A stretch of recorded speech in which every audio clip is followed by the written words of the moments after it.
and welcome to another Phonics Fun video. Phonics Fun, again, is a time where we get to learn about different letter sounds and words to improve our reading and writing. Today we're going to be talking about verbs. So, a verb is basically an action word. So in recent previous videos, I've been talking to you about nouns, which is the different persons, places, things, or animals that we see around us. Verbs or action words are just words that tell us what those nouns are doing. So it answers the question, what are they doing? So here I just have a couple of examples.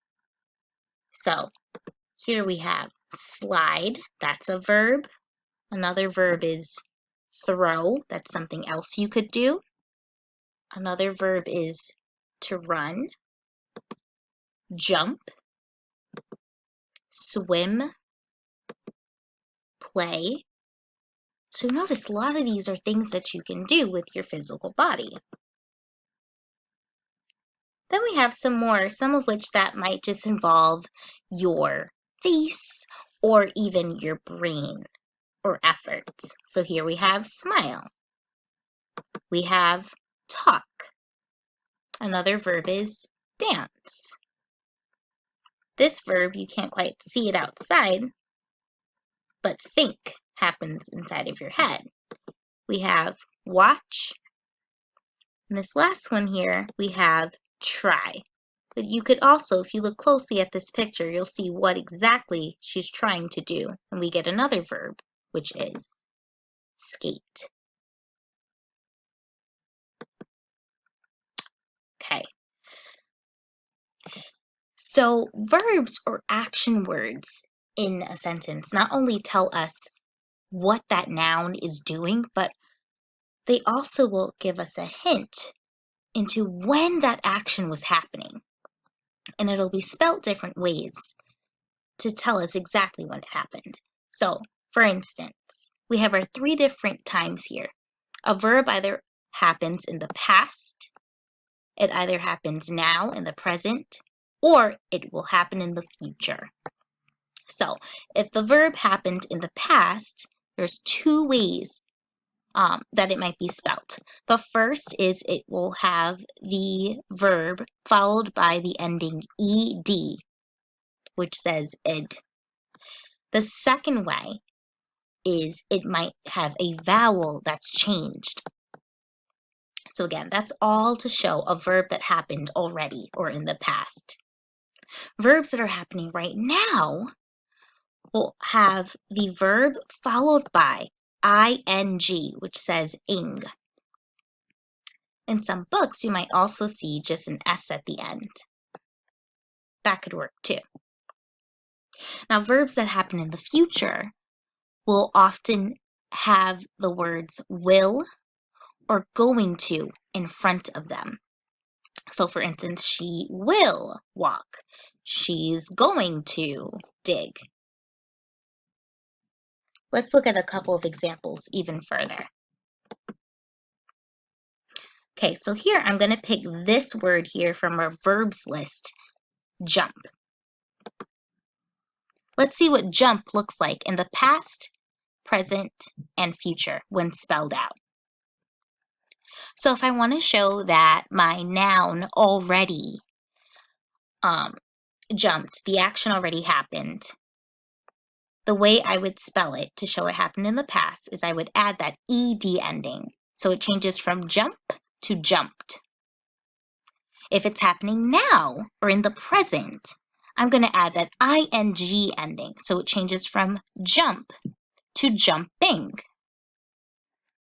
Now, if I want to show that the verb or action in the sentence is going to happen in the future, I'm going to have to add some words in front of it just to show that. So here we have two different ways we can show that.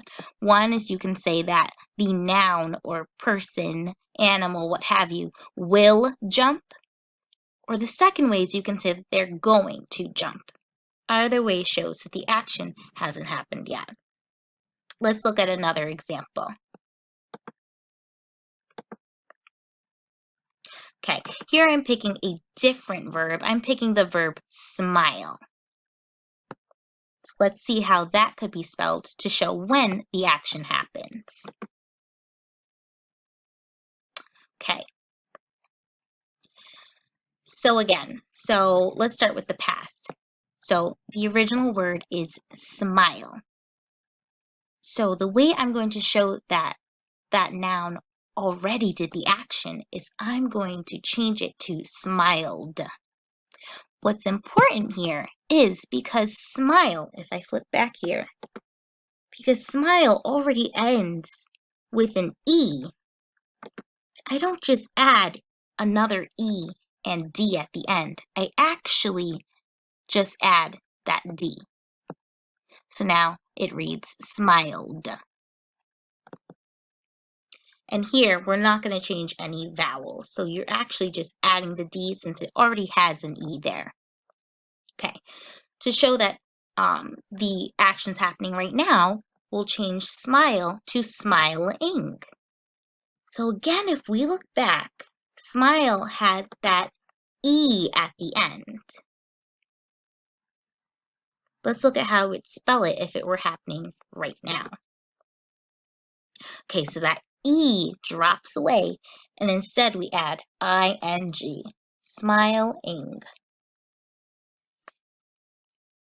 Okay, and if the action's going to happen in the future, we will just say that the person or animal will smile, or a second way to say this is they are going to smile.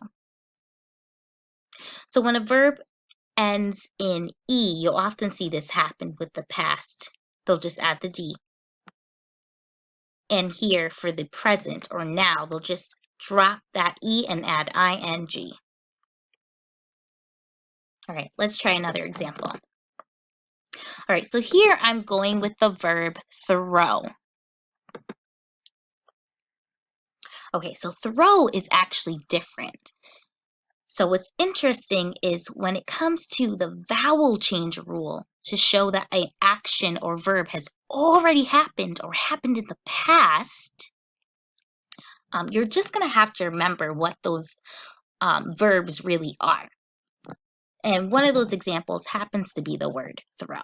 So here's the original word, throw. And notice if I want to say that that word already happened, I'm just changing it to the word through. So if you look closely, you'll see I crossed out that ed ending. That's because it doesn't work for this word. It's actually spelt differently when the action happens in the past. And that rule is just a vowel change. So it changes from throw to through. Notice I highlighted the vowel that changed. Now, if the action is happening right now, or in the present, I'm just going to add that ing ending to this vowel. So the original word or vowel was throw. It changed to throwing. And last, let's look at the future. So if this verb is going to happen, again, you could say that the person or animal will throw, or that they're going to throw something. All right, game time. So 2 rules for our game. First, you're going to read the sentence. Then you're going to find the verb. I will give you a few seconds of think time, then you're going to wait to hear the answer. You got this.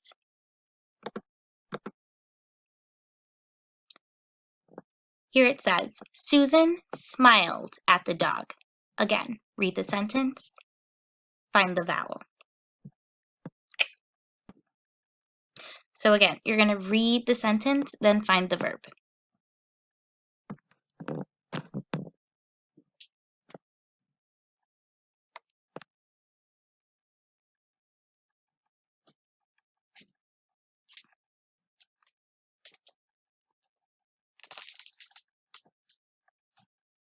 All right, time's up. Let's see how you did. So in this sentence, the verb is smiled. So notice this is one of the ones we happen to just gone over. Let's try another. Next sentence says, the bird sang a song. So again, reread the sentence and find the verb.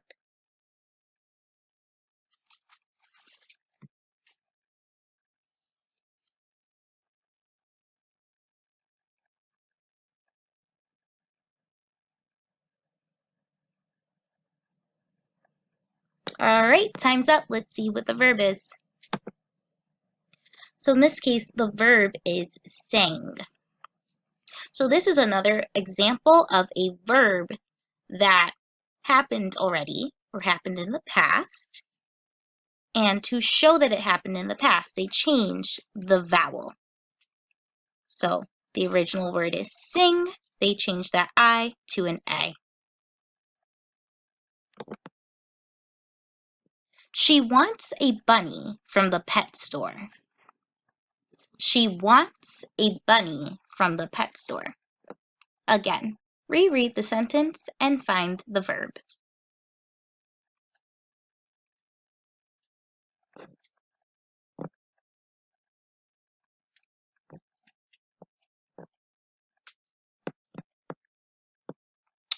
All right, let's see how you did. So in this sentence, the verb is wants. So this is another example of a verb that's happening right now. So we just add the S to the end. They are playing a fun game. They are playing a fun game.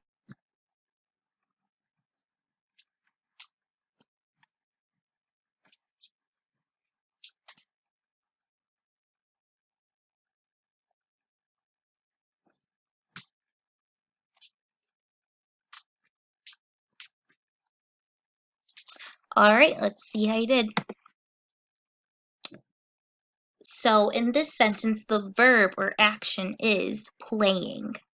Notice that ing ending means that it's happening right now in the present. Her cat walked outside in the grass. Her cat walked outside in the grass.